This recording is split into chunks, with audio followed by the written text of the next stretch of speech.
Love him, hate him or ignore him, but there's no way you can say that you don't know who King Charles III is. He is the new monarch of Great Britain. And he has been in the spotlight for decades now, yet not many know everything about him. So as he takes on a new role he's been preparing for his entire life, let's now take a look at the making of this man. His many avatars, his controversies, what he stands for, what he believes in, and what changes, if any, he could bring to the British monarchy, of course. Hello and welcome to Gravitas Plus. My name is Priyanka Sharma and this is the story of the life of King Charles III, something that will be of interest to all of us right now. A life of contrasts and contradictions, a life many can only dream of living. The story begins in 1948, during the reign of George VI.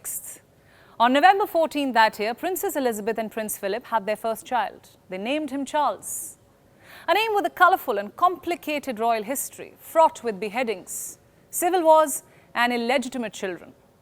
There were at least two royals who bore this name before him. King Charles I, who was publicly beheaded over charges of treason, and Charles II, who was also known as the Merry Monarch. He had multiple mistresses and several illegitimate children. Why then was Charles given this name? Well, historians say it was simply because his mother liked the name. 4 years after Charles was born, his grandfather passed away and his mother ascended the throne. This made him the heir apparent. He automatically assumed all traditional titles and it was clear that one day he would be king. But he had to wait for 7 decades, a time long enough to make his life an open book. From his schooling, to his misadventures, to his marriage, divorce and affairs. His entire life played out on the world stage, no matter how hard he tried to keep things private. For instance, when he was 14 years old, he was sent to attend Gordonstown, his father's school in northeast Scotland. He was bullied, he was shy, and the older boys picked on him. And one of his classmates recently said that he felt sorry for how Charles was treated in school. In a 1994 authorized biography, Charles stated that his experience at the school taught him a great deal about his abilities and disabilities.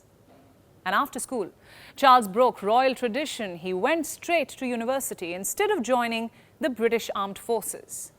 He attended the Trinity College during his first year, the University College of Wales in his second year, and graduated from the University of Cambridge with a Bachelor of Arts. This made him the first British heir apparent to earn a university degree. It's another matter, of course, that he was awarded his master's degree instead of earning it. After college, Charles immediately assumed royal duties. He was sent on several state visits. This included a visit to the United States in 1971, where he was treated as a royal dignitary and was even given a room at the White House. Historians say that American President Richard Nixon was trying to set him up with his daughter, Tricia. In fact, he even arranged for his daughter to be seated right next to Charles at every occasion. Charles had quite the Playboy image in his 20s. They called him the Casanova Prince. He lived a life that was more Hollywood than many Hollywood stars. Reports say this was probably because of his great uncle, Lord Mountbatten. He once reportedly advised Charles to, quote-unquote, sow his wild oats and have as many affairs as he can while he was young. The future king took the advice rather seriously, in fact. Media reports claim that between 1968 and 1980, he dated about 20 women. His long string of romances resulted in his girlfriends being dubbed as Camillas Angels, a joke even his family and friends would often chip into. But then in 1971, he met the true love of his life, Camilla Shand, the current queen consort. The affair was not permissible at that time, so Charles ended the relationship and continued his rendezvous. Then in 1977, he started romancing Lady Sarah Spencer, the older sister of Princess Diana. The relationship did not last because Charles was smitten by Diana. She was 16 at the time. Charles was 29. But he did not pursue Diana until 1981. And then after months of courtship, he proposed to Diana. It was February 1981. The two got married the same year in July, and some say it was a marriage of convenience. Diana was awestruck by Charles's position and stature, and Charles was looking to settle down after a string of failed relationships. 5 years and 2 children later, the marriage ran into trouble. They say it was because of the couple's incompatibility.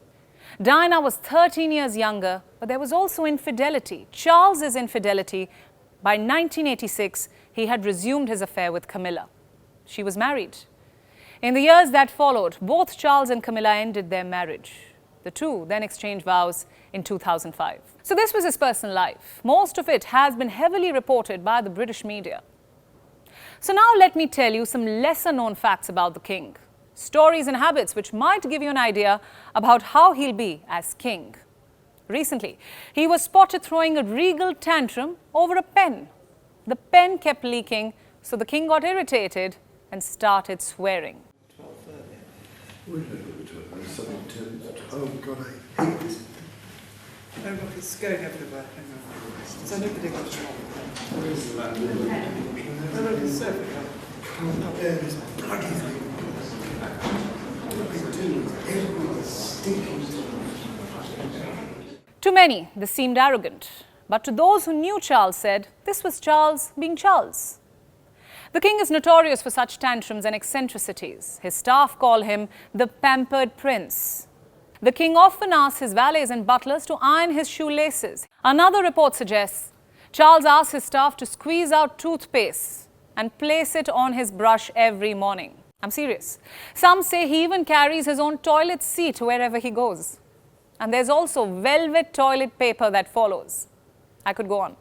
His eating habits are equally intriguing. He reportedly takes his breakfast boxes along. They include 6 types of honey and special types of muesli, of course. King Charles III is a picky eater. He insists on cheese and biscuits being heated at a certain temperature, and if not, he doesn't eat them at all. His finickiness doesn't stop there. Tabloids say the king asks his chefs to put out poached eggs on top of every meal that he consumes. He eats vegetables that are steamed only in a specific type of mineral water. And he wants his orange and damson gin to be made only from fruit grown at his own residence. That's not all. Reports say Charles runs his 39-year-old Aston Martin only on biofuel made from surplus English wine.